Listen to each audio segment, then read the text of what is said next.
My name is Professor Hamo. You know me well as Haman Kago. And there are two things that make a man. A man must be steadfast with his dreams, but more so, must be ready to accept that when they fail, they have failed. Wake up, dust off, and keep going.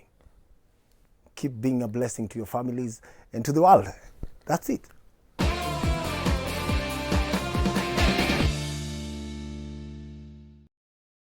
How you doing? This is your coach and your friend Robert Brawley, and this is the All Men Show.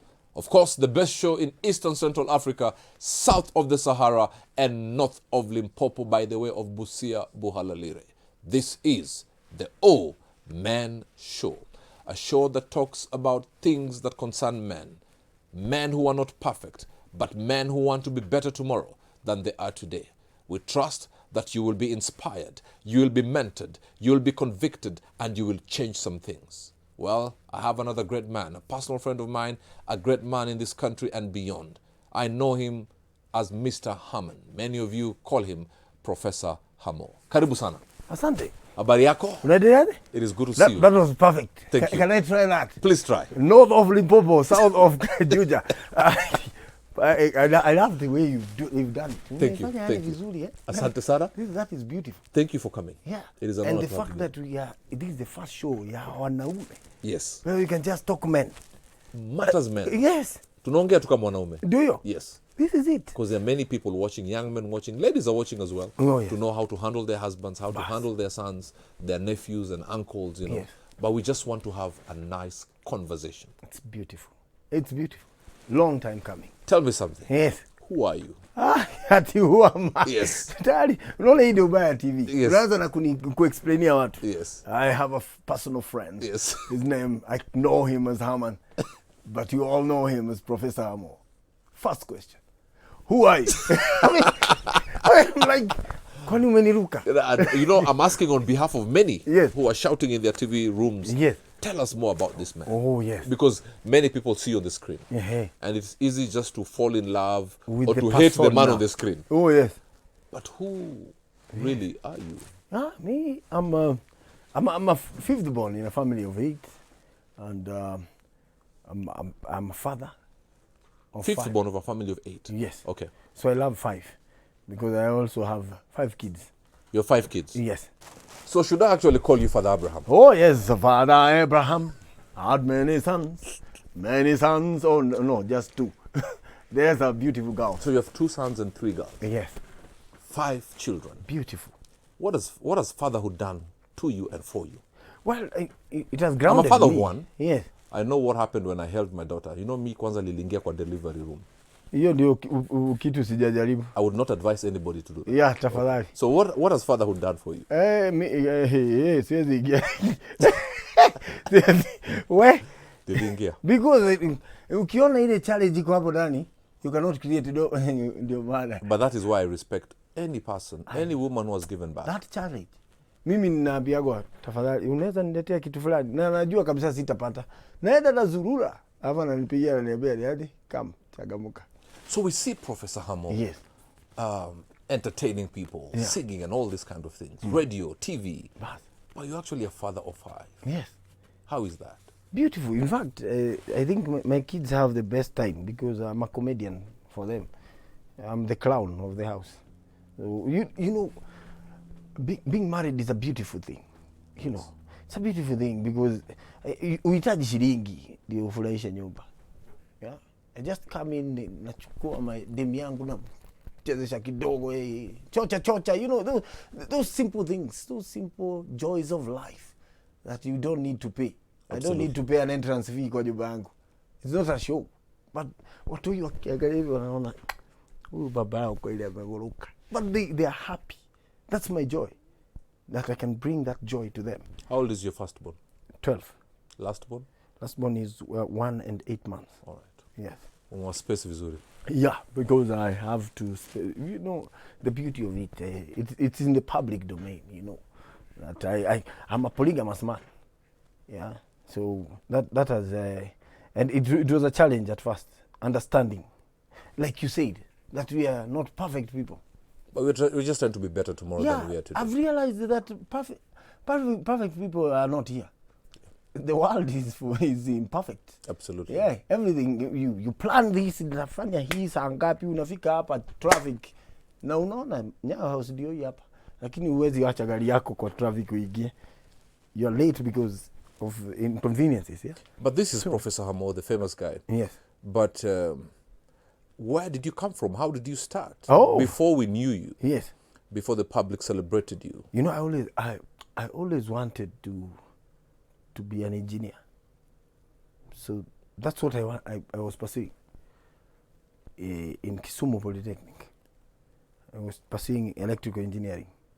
And one day I walked into class in that year and I wondered, home slow tunaendana naye wapi? I did not know why I was there. I was not passionate. Me, I follow my heart and passionately. So were you doing it to impress your parents? Of course. Do you know how beautiful it is to say, ule kijana yangu engineer, unajua aliniambia kwamba mambo ya serikali. Everybody will listen. When your father speaks about you, akianza na premise ya mtoto yangu engineer, everybody listens. Wewe wako ni nani? Hautasikiza. So it was just, I was just doing it to prove to people that I am who I am, you know. I have greatness in me, but I did not know how to express it.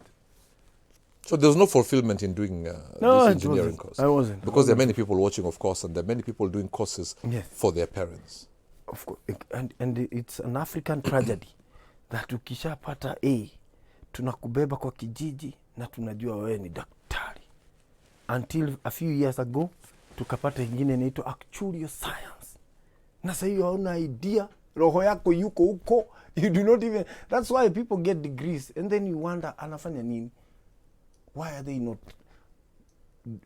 continuing with the process ya success? Imeishia wapi? Because they were lost.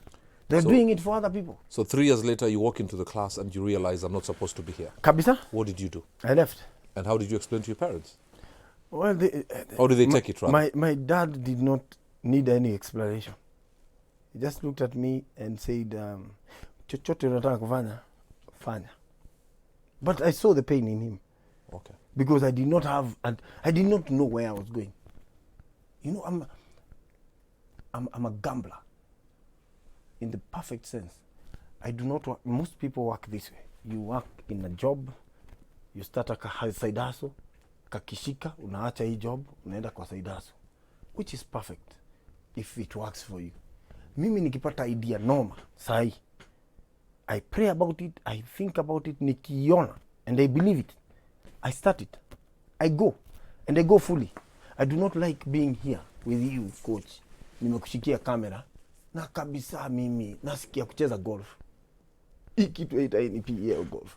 I cannot carry this camera to the golf course.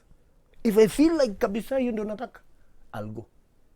I'll go. Because I've believed faith works better for me. Faith, to believe in something and going after it. Yes. And having said that, since I know your story, I know you personally, is that what has held you in as far as when you used to come for the Churchill auditions? Kabisa. Before we saw you on Churchill, now on TV, how long was that journey? Well, I started as a musician. Yes. I was playing in a band since 2009. So, nikachujwa kwa band. Kwa nini ulichujwa? No, nilikuwa kichwa ngumu kidogo. I stood up against some injustice in the band. So one of the guys, I started out as a training student. I was training as a musician. So guitar, nini, and the teacher then, I recruited that teacher to be our manager, because obviously tayari alikuwa amepata ile command of the group nini. He formed a team, a band in the school. But I realized the school did not have the vision to create something that would go out there and become big, because their purpose and their vision is to train people. So I created another band, and then the whole band followed me. We became Tamasha band. So tukaanza kazi. Ulianza mambo ya siasa?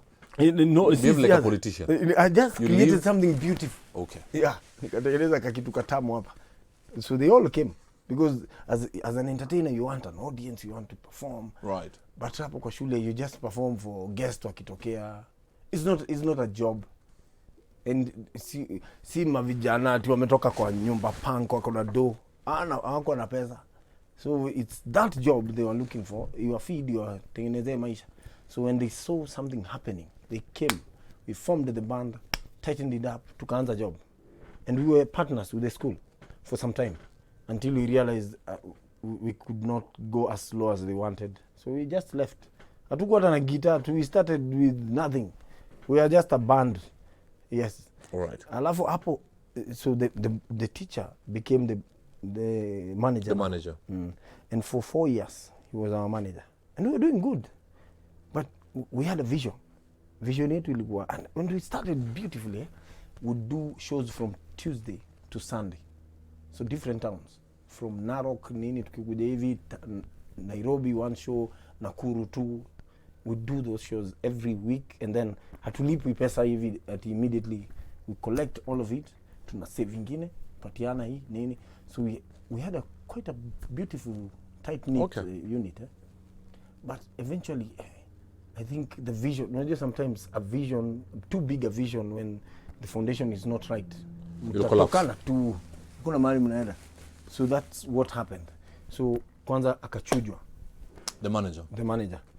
And Mimi, what I did is when I started the band, I said, I'll make sure that ndo tusiwahi pointiana fingers, so that you don't tell me wewe unafanya wewe, so that we grow so fast. I make sure that everybody is equal, that wewe ukikuja na kesi unakuja na solution, sio nini tulikuwa na shida kwa gig, sema problem ni solution ni, so that we keep moving, so we don't stop thinking nani tunatengeneza cocoons, tunaongelea manager. No, hata manager equal share, everybody was equal share. So alipochujwa, in the spirit of democracy, nikasema tu ni sawa. But immediately I saw another manager ametokea from nowhere. She's busy, amechukua job, tulikuwa na chapa Nakuru, ati tukuje trials Nairobi, Tribeca then. So and I told guys, man, I think you guys had planned everything before I knew. So you're not happy about it, of course. And I'll come back to that, because your music career is taking almost a full circle. Yes. And we'll go deeper into that. So when you left the band, did you regret why you left your course in Kisumu, your engineering course? Did you regret? Because now things are not working here. So did you now decide, let me now go full circle and I want to go to Churchill? Well, I never regretted. That is one thing God has been good to me, because you're woroki, you could believe in something too passionately that you do not look back. I never go back to anything. I don't carry burdens. Tukikosana leo, as long as we sit down and agree, we move on. If we do not, I will never sitakubeba na uzito. I'll just agree that me and you cannot do this, cannot work together. But we can be human beings. We can enjoy life. Naweza ishi ya South Sea na tutaionana na unaishi hapa. So I just decided, okay, now that I'm alone, what do I do? I remember nikiwa kwa bar nikicheza muziki, walevi walikuwa wanaongeaga mbaya. Na hapo ndo nilianza comedy. I did not know I was a comedian. I was just cheeky. I would have some nice things to say, top of my head. So walevi wakaanza kuongea, and I started talking back to them, and every week they would come for that. They'd come and the week mtu ana dance weirdly, I would say something, and then it would add into a 5 minutes story, and then tunaendelea na muziki, and I would fuse it with music so easily, and people started coming to shows just to watch that. So when I left Tamasha, I was alone again. Before I became a musician, I was alone for some time. After nimetoka shule, I was alone, and it was times post-election violence. So Nakuru, unajua ni hotbed. Right. So for the first time I was alone, man. And then something weird happened. One of my aunties came back. Unakumbuka TV fulani ilikuwa inaitwa Great Wall.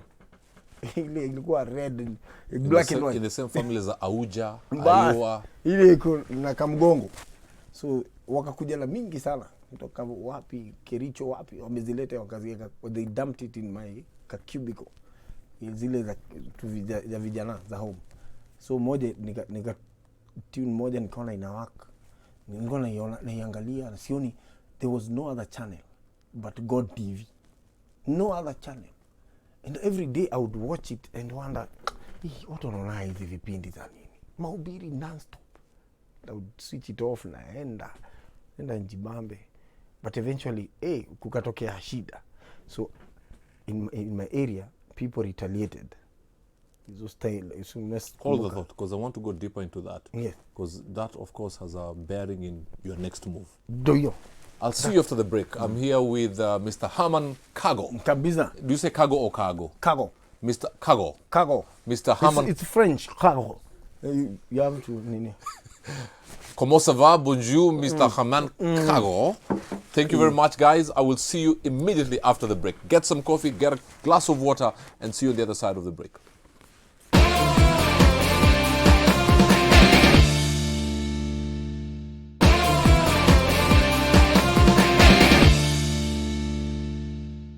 Well, thank you very much. Of course, I'm here with a Frenchman, as he says, Mr.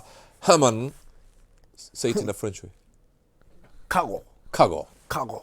Fine. And we're having a great time with this gentleman. He's giving us his journey. He was an engineering student, and 3 years into the course, he walked in and wondered what he was doing. And he walked out and never looked back, went into music. Music again took a break. He was alone, and then the post-election violence happened. What next? So it helped me because it trained me kukua alone. Because when you say alone, what do you mean alone? I used to have a gang of boys, guys, man. I would walk around with like 15 guys. They would show up on mtaani, we'd go out, drinks, nini, gomba, and at any given time, I was either drunk, sleepy, or in a pool of people. So that's a company you kept that drove you to those things. No, that 3. So I'd never be alone. I had never had a conversation with me peke yangu. Then post-election happens, and finally guys are being recruited into Mungiki. You remember Mungiki? So people are being recruited, and I'm afraid because I think they're too spiritual. Because that's how they showed up. They were so spiritual. And I'm thinking, kulingana na tabia zangu, mimi na Mungu hatuwezi pelekana. Because these guys were they are too close to God. So I ran away from being recruited. I became alone because all my guys joined. Ilikuwa ni by force, by fire. You had to join or join. So I'm alone. And remember, I'm watching that God TV. I cannot go out because wako everywhere. If you go out wakupate and you're not a member, you're whisked away, limwa, vita, nini. And my greatest fear was me and God. Encounter yangu na God. So one day I'm watching and I see this guy who's speaking about a God that is just a father who is not waiting for me to mess up and chapa me. Joel Austin. That is the first person I watched and I realized, God anatupenda tu. He's just a father. Kama mbuyo mine. Vile mbuyo mine anajua mashida zangu na bado ana invest. Anajua huyu hata nikipeleka pale hata kaa sana. Nimefanya biashara, nimeziharibu, zingine nimehepa nini, but bado ana invest. So that's my first encounter with him. And then I became very comfortable and not afraid to be alone hapo kwa hiyo nyumba peke yangu. Nobody knew because walikuwa wanajua tabia zangu. Ikifika 6 asubuhi I'm not at home. I'll come back with another hangover. You can only see me drunk or hangovered. Hapo katikati unioni. And I want to just touch on that a little bit. Yes. Because there's this idea of the company you keep. Yes. And there's like a young boy watching right now, and even a young girl for that matter. Yes. And your company, the company you kept, of course, drove you into that. Kapisa. For 30 seconds, look at that camera, Yes. your camera, not in French, but speak in English. Yes. And speak to that young boy about the importance of good company and the dangers of bad company. Wow. See, I became who I am first by having a conversation with me. Having a conversation. the company that I kept gave me everything I had then, or took away everything I had then. The fact that I just wanted to fit in, I had to do everything they were doing so that I fit into that group. The moment I was isolated, I was alone, I realized I don't need to fit in. I just need to do the right things alone. I'll find people who will support me on my way. But me and God is already a crowd. Me and God. And knowing what you want to do and knowing that not everybody will support you is very important.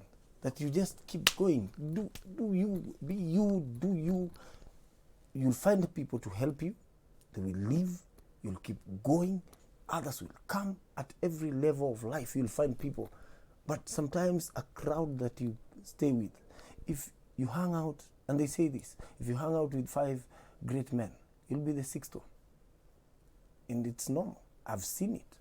I've worked with Jeff. I became great because I was hanging out with the greatest. I've worked with Churchill. It has made me great. I've worked with every other guy that you see who is big, and it has made me great. And I was nobody when I was hanging out with 15 people. Most of them are still in the same situation. Same situation. Because they never changed the people they were hanging out with. The few who changed the people they were hanging out with grew. But as long as you're in the same level, you will stay there. Hivyo. So guys, the crowd that you keep determines how far or how high you will go. Mr. Cargo, I want to fast forward a little bit because I want to get into some things. Yes. So far, you're a guy who has a way of coming back. This happens, you stop, you reinvent yourself. Yes. Then you go to Churchill. Yes. And of course, the majority of the public Yes. now knew the name Yes. when you got into Churchill. Yes. And at a point, everybody was just waiting for your act. Oh, yes. It wasn't a secret. Oh, yes. Then this fame came. Mm-hmm.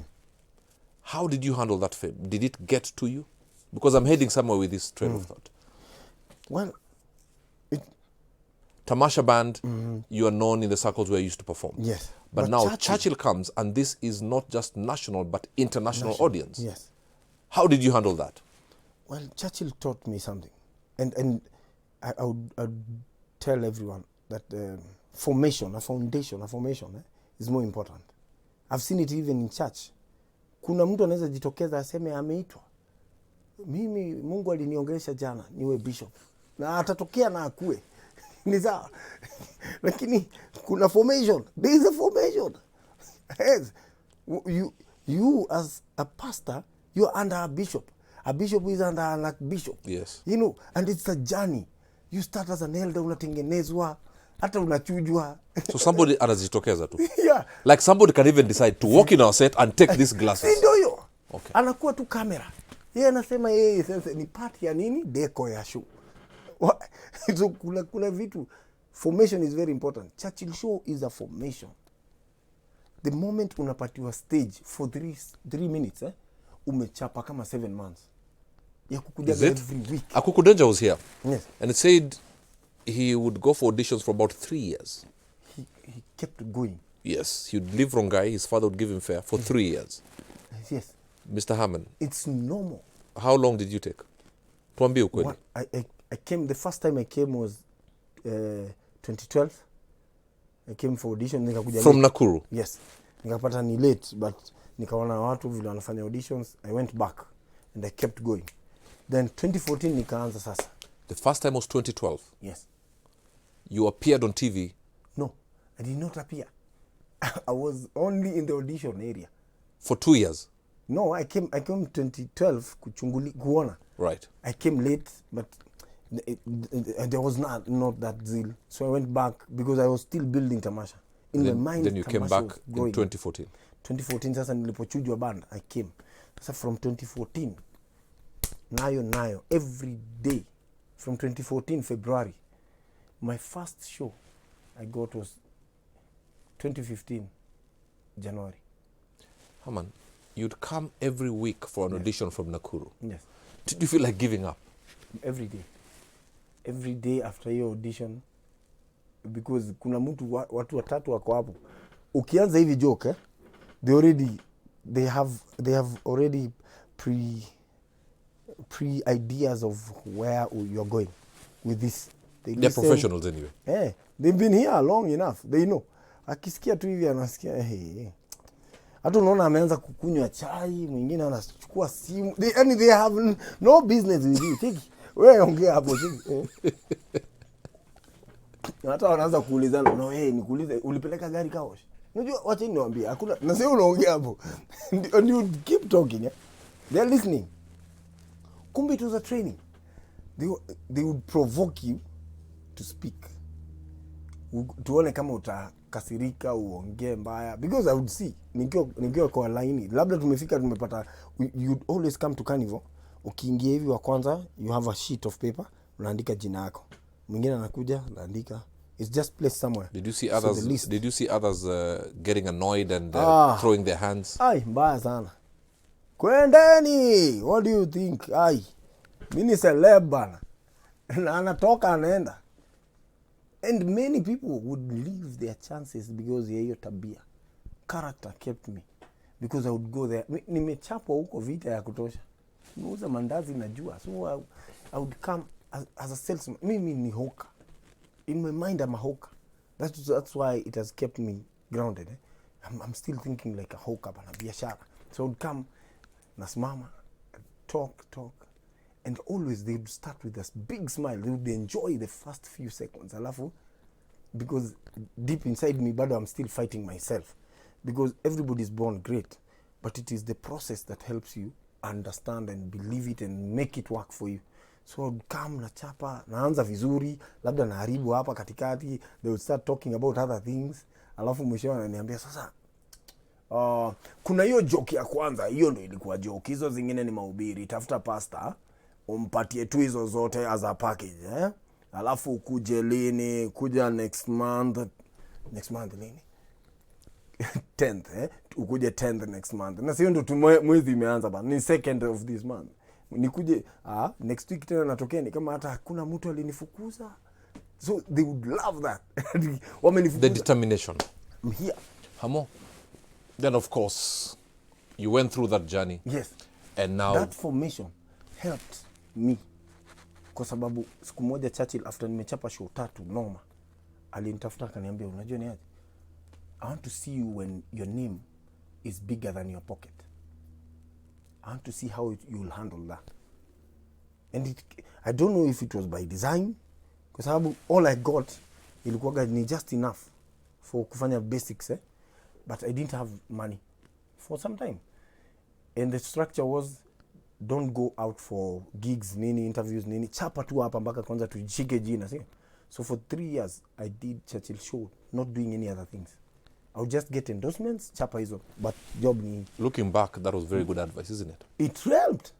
Una imagine jina yako ni kubwa, unashukia Kencom, unatembea mpaka Mololine. Wewe ni Profesa Hamo, jina kubwa. Kila mahali, shangwe. Na una kitu, mfuko, watu wanakuita shangwe. Kiongozi, mfuko haina, mfuko hata ndio nakuuliza kiongozi gani. Hata shilingi wewe uko na nini? Si ukule basi, ukule chips. Wewe ni kiongozi, kula chips. Uwezi, mfuko imekataa. Mfuko ijui hiyo. Now, fast forward. Yes. Hamo is all over. Yes. People are celebrating you. You know, Churchill has given you a platform. Yes. And you've used it very well. And then, of course, you transition also to radio. Yes. And then, from one big name, yes, you're working with another bigger name, yes, Mr. Jeff Koinange. Yes. And then now you have proved you can do it on TV. Yes. You're now proving it you can do it on radio. And you had a very successful stint on radio. Yes. But Hamo, you left radio. Yes. Why? Why would you leave at your top? Well, and that's the advice you're given. Leave at the top. Yeah, but really, for me, let me tell you how I got into radio. They would call me, even with Jalas. They would be together with Jalas. They would call me for interviews. There's a segment on Thursday called Your Story. So they'd call me and I really did not want to go. In my mind, I would be like, sasa naenda kusema story gani mpya? And I was building on that, telling myself, hey, I need to find something new to go and share with the world. Let me do a special. Let me go to Limpopo and chapa a show. What? I need something else to tell the world. Because you're always growing. So one day I get a missed call. And it's a strange number, sijaiona. So I'm checking on Truecaller. It's Jeff Koinange. I call him and says, sasa kesho ni siku yako. Kesho unakuja kupiga your story. You must come and tell your story. Just be early. Be there by 7. Nikamwambia, wacha hata nakuja kupiga kambi hapo. Kesho I go to the studio. I'm early as usual. I love being early. So I nimeingia show and we just talk. Tukapiga story. We laughed the whole time. Immediately after, I'm called by Mzee Afune. Tells me, Niaje Mzee, have you ever been on radio? I'm like, never. In fact, radio, man. The last time they did a radio, it was QFM. And they didn't have the money. And nakumbuka nilipiga, I was not driving it then. So, nimetoka Emba, na Emba Sava ile masubuhi 5. Juu nilikuwa natakiwa nikuwe 6 kwa show. So, I asked me, I said, okay, juu hii hustle yote, I said, you need at least something good. So, nilipowaambia my price, wakaniambia hapana. They have something very little. And then, sa hiyo I've told you, I'm a hawker, but mimi nachapa my job. Afadhali hata nilale kwa barabara. I would go to wherever you call me for a gig, naenda nachapa shoots, nini. So, in my mind, I knew, I don't want to stay in the same place and wait for that man. Afadhali hata basi nizurure. Acha tu nifanye hizi vitu zangu nafanyaga. Eventually, when you have enough money to pay me, then I'll come.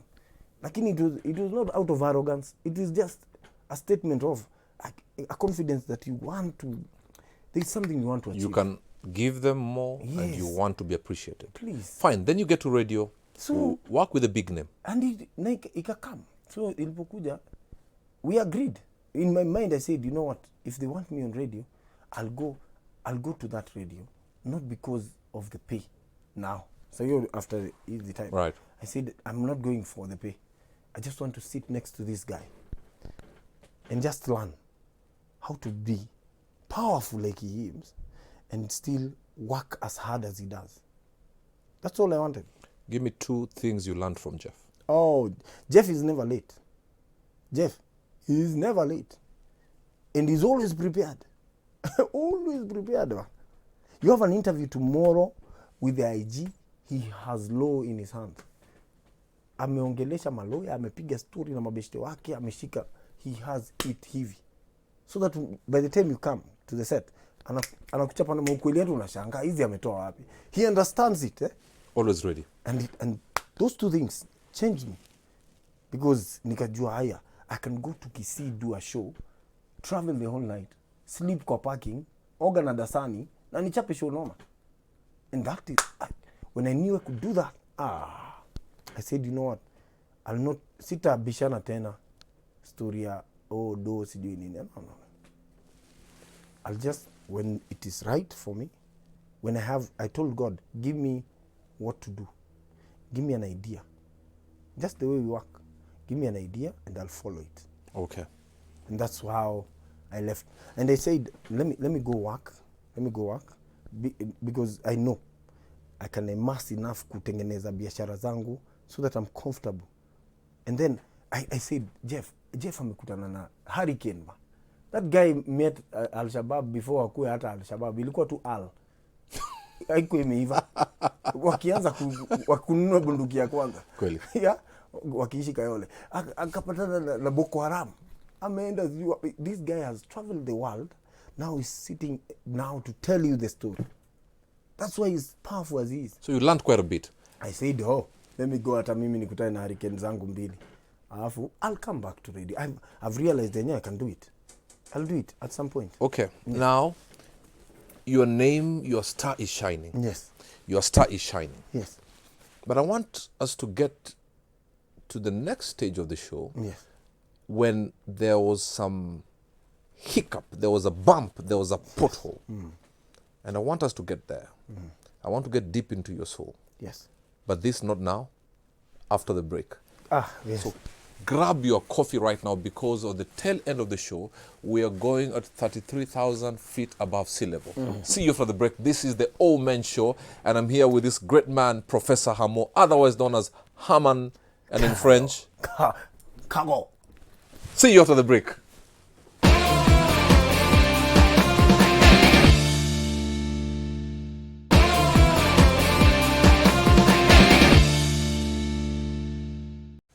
From Kisumu to Nakuru, Nairobi, from Churchill to working with Jeff, to Hawking, to doing very many other things.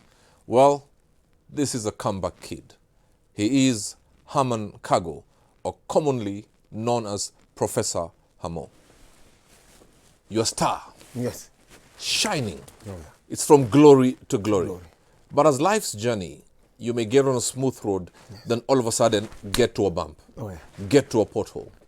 Now that's when your exhausts are tested, your springs are tested.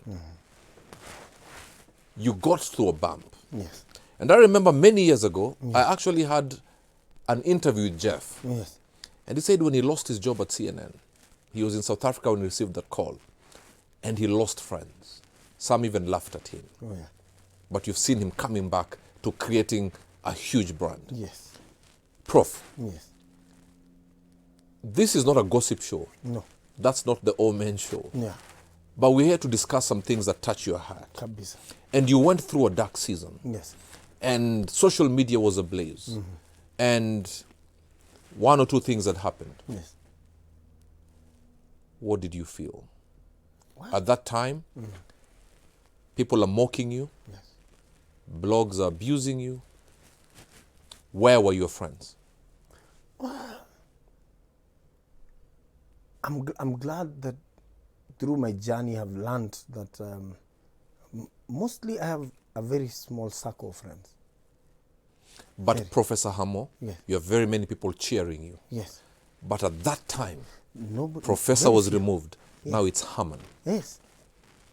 Walk us through that season, because I want our viewers to pick life's lessons. Oh, yeah. That was another moment you were alone. Oh, yeah. Speak to us. So, I'm glad that God had taught me how to be alone. Because when everybody was talking, everybody was wondering, why am I not talking? It's because I realized, you know what? After all the hula baloo, after everything is cooled down, it's still me and the mother of my kids to build a future for these kids.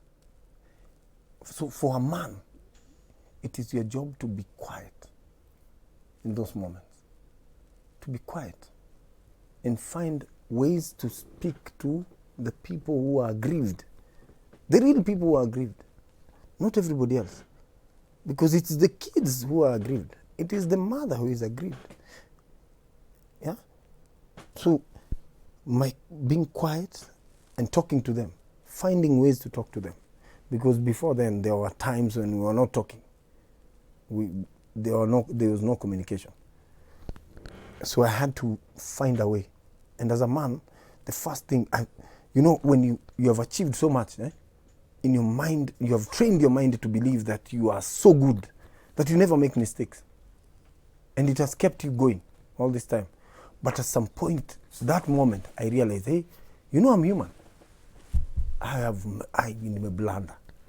Hapa nimefanya makosa. And so it is for me to accept that I've made a mistake, for me to look for a solution as fast as I can. Before I go to the world, I have to clean up my mess with my home. Hapo kwa nyumba. So you accepted where you went wrong? Immediately. And that is what kept me sane. Because when you fight with, si hata alifanya, ni sawa. Because ifike hapo when you're not talking, both parties have messed. At some point. But you see, it is for you as a man. My job is to carry the vision of the family. That's my job. I have the blessing of the family. I have the vision of the family. So my job is to, hey, hapa what do? Hapa kuna mess. I have accepted. For me, nimeanza. na kuaccept hapa nimefanya makosa. Look for them, talk to them, mend the fences hapo kwanza before I come to the world. And that's why there was a period of like 3 weeks I wasn't talking so much on social media. I wasn't, and I never talked about this issue. And I remember someone called me who I thought was a good friend of mine, but I realized he was not my friend. All he was looking for was gossip. Oh. Yeah. What happened? He called me, Maze, you need to talk. Kwani what happened? And I realized, vile anachimba story, he just wants something to take to the blogs. So you know what I said? I told him, you know what? I do not discuss private matters in public. It is not my job. In fact, at some point I got so angry. I just wanted, hata mimi niweke response. Hata mimi niseme kitu, you know. But I asked myself, after tumepigana kwa umati, you guys will go back to somebody else. On social media, you'll go back to somebody else. You'll forget about me. Now it's me and the mother of my kids. Tuanze kuambiana pole. Ama hata ikuwe hatuna kitu tulifanya. By the way, hatunge tufika hapa place yenye tunafanya kazi pamoja. We are building a home vizuri bila shida. And one of the lessons I learned is never read comments. That is what kept me sane. There's no magic. I never read comments. Because I realized the same person mwenye ananibash is the same person. And I saw it this way. Ukiangalia kwa timeline, mtu mwenye ananipiga hapo, ukiingia kwa inbox, they are the same people anakuambia, okay guy, aki mbegu yako inaweza. Mpaka nashindo, unataka mbegu, huyu anatafuta mbegu na ametoka kunitusi. Unacheza na hiyo. Hamo, did you at some point feel like you're breaking? Yes, at some point. Oh my God. The pressure was awesome. Do you know, when the whole world has stopped, hata Ruto a trend, ni wewe. Every day for the next 4 days, non-stop. Trust me, I know how that feels. Sini noma. I know how that feels. Yeah. You open Twitter hivi hata tutaki kuchungulia cheki. Cheki. Enda Netflix tu uone movie. Wachana nini. But as a father, yes, of course some people posted photos of your children. Yes. Personally, I think that's unfair. It was. Anybody under the age of 18 must be given their privacy. Yes. How did you handle that, especially with the people that you say you needed to mend fences with? Now, you know, the best thing that a dad or a leader can do, and a leader here as a father, as a man, you are the leader of your home, is once you accept your mistake, it's like you've quenched that. Umezima your moto. Hata unaanza kuonesha, because most of us as men, we are taught to be macho and head fast. We don't make mistakes. But in the process of doing that, you're training your kids and your family to be the same. You're not a superhuman, you are human. So the moment I showed them that, before I even went and wrote an apology, I talked to them and I told them, look, mimi ndo nilifanya blunder. Hapa, ndio tufike hapa, it was my blunder. Now it's time for me to correct it. Look, whatever is out there is enough. So, we still have a future. There's still life. I'm 38 in July 5th. I'm just saying that so that you don't forget. So, July 5th, yeah? Utapata zawadi Father Abraham. Thank you. So, July, yeah. So, I'll be 38. There's still life. And after life ijaanza man, at 40, sindio? Yeah. It's true. You have a long way to go. I've accepted. Ni vile tu yani, in the world, I've been, because of the things I've achieved, the way I've trained my mind to believe that you can achieve anything, sometimes you forget that you're human. So it was just a slap to remind me that, hey, you're human. You're human. So go back to your family and help them understand that, yes, you are a hero to them, but you're human. You're also human. There are things I never shared with mama watoto. She never knew. They never knew vitu zingine nilikuwa napitia. So now when they realize the truth, in fact, even it softened their heart. hata hiyo pain ikaisha, we started helping each other now. Ichiki, hey, yani ulikuwa umefika hapo, why? Mbona ungeongea? But you see, were you dying in silence? As you said, there are some things they did not know. Yes. And I don't want you to go into details if you don't want to. Yes. But what you're saying is, at some point, you're a public success. Yes. But you're suffering privately. Kabisa. Didn't you have anybody to talk to? Or, yes. I'm going to put you on the spot. Many public figures have friends. Because I want to be seen with Hamo. Yes. We'll go drinking with Hamo. Yes. We'll go for parties with Hamo. We'll take photos with Hamo. But Haman. Yes. So you went through some dark moments that nobody knew. Yes. Why didn't you reach out to anybody? Well, like you're saying, we are friends. Yeah. Kama hata nikikupatia tu burden kidogo naona umechoka. What's the point of? Siwezi endelesha.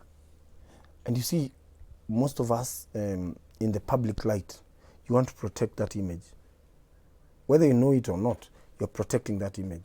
So sometimes you'll go through some things and you don't want to share with the world because it will distort the how image.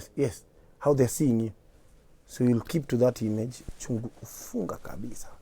So after all the social media noise, after all discovering who your real friends are, you are betrayed, some stabbed you at the back, you made peace. Oh yes. Made peace. And we're still working. We're still working through the process because I realized I have a friend, a psychologist, who helped me to understand that it will be a process and a long one. So prepare yourself. It's a battle because everybody else will forget about it. But you and your family, there are still issues you have to go through. Because for my first wife to realize that I have 2 kids, I mean, hata alishangaa. Did she find out on social media? No. Okay. I told her earlier.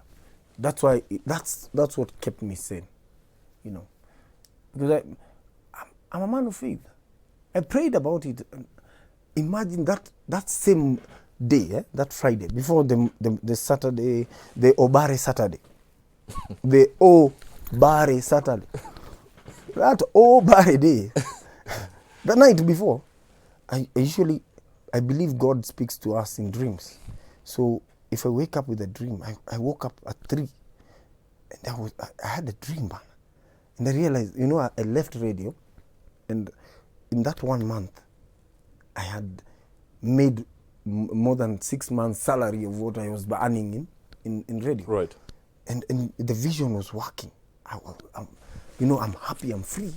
You know, I can be in Nairobi, see my kids, go work, go to Nakuru, be with my kids, work. Yeah, you know, I'm free. Like I'm saying, I'm a hawker. Mvua ikinyesha mavuli, nikitaka ice cream ndio. So it was working that night on a Friday.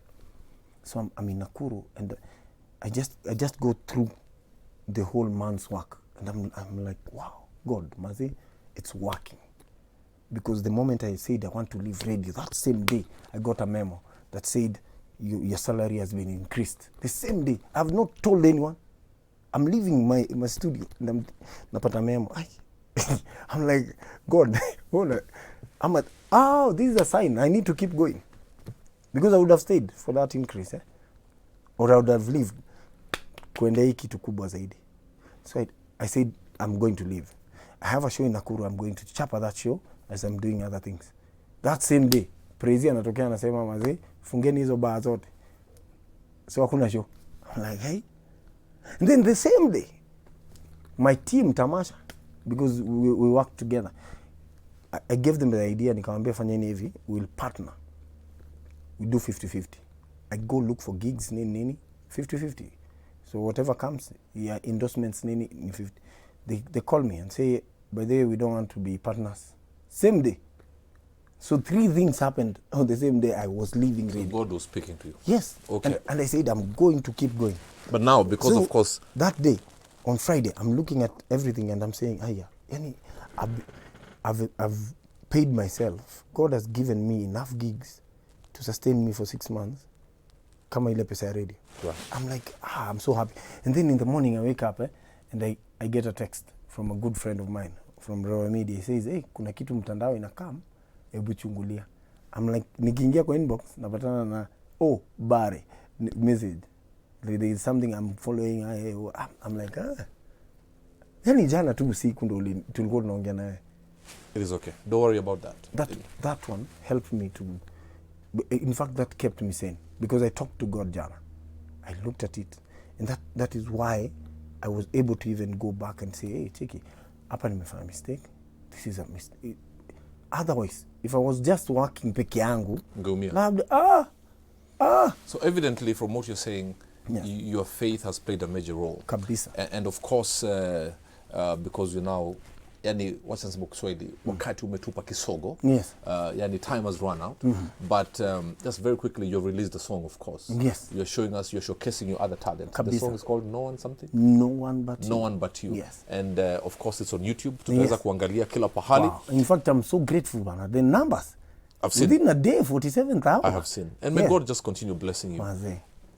Ladies and gentlemen, you've seen a gentleman who has made mistakes, owned up to the mistakes, is working hard to mend those relationships and get back to doing what he knows how to do best. I don't know about you. Maybe you're in the same predicament. You've just hit a pothole. You've just gone through a bump and you feel there's no light at the end of the tunnel. Well, you got to be the light that will light up the tunnel.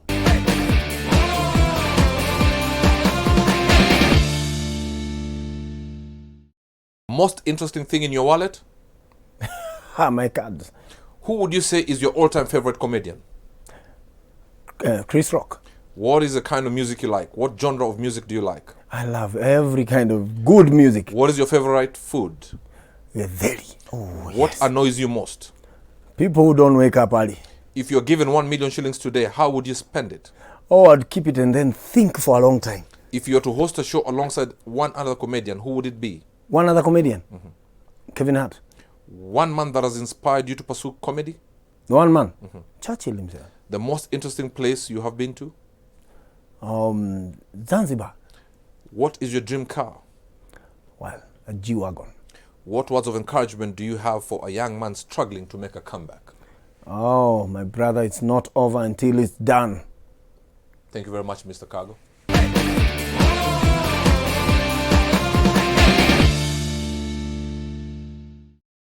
Thank you very much. I have been your host, your friend, and your coach, Robert Broale. And now you'll help me finish the show. Oh, yeah. And this is the what?